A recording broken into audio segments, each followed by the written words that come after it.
Hello, in this demonstration, I will review the 3M medical coding and reimbursement software. 3M is not designed to teach you how to code.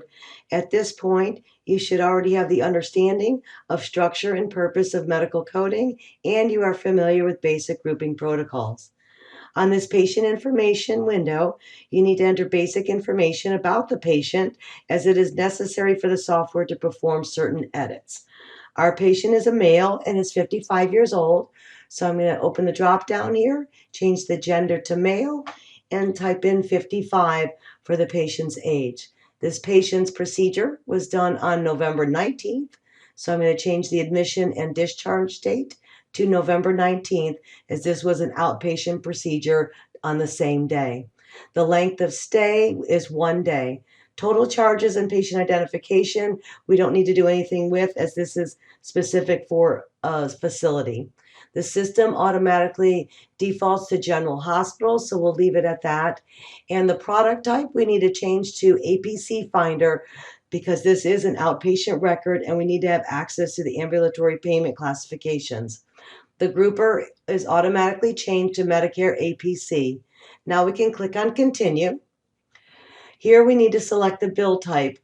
This is a hospital outpatient, and this is necessary for the third-party claim form.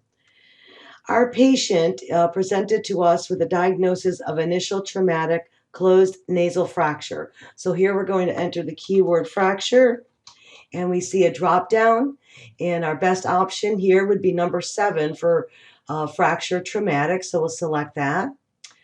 Now we need to specify the site, so we're going to select number 4 so we can spell out the word nasal. And we have a nasal bone that was fractured, so we're going to select number 1 as our best choice here. This was the initial treatment, so we'll select number 1, and it was a closed fracture, so again we'll select number 1. There were no associated intracranial injuries present, so we can select number 1. And there were no other fractures, so we'll select number 2 for that. And at this point, we're not going to code any external causes on this case, so we can select number 1. And now we can move on to the treatment for this fracture.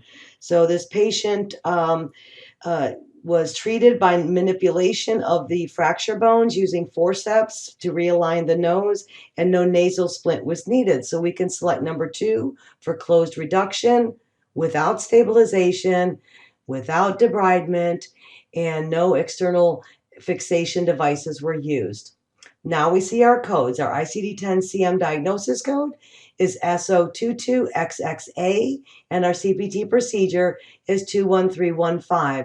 We also see the descriptions for each of those codes, and since they're correct, we're going to go ahead and click on Continue.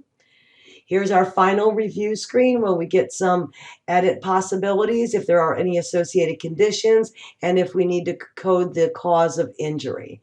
We also see our CPT and diagnosis code, and we also see the reimbursement amount. So the total reimbursement for this is $1,418.49. The patient will pay $288.31, and CMS will reimburse our facility $1,130.18. Thank you.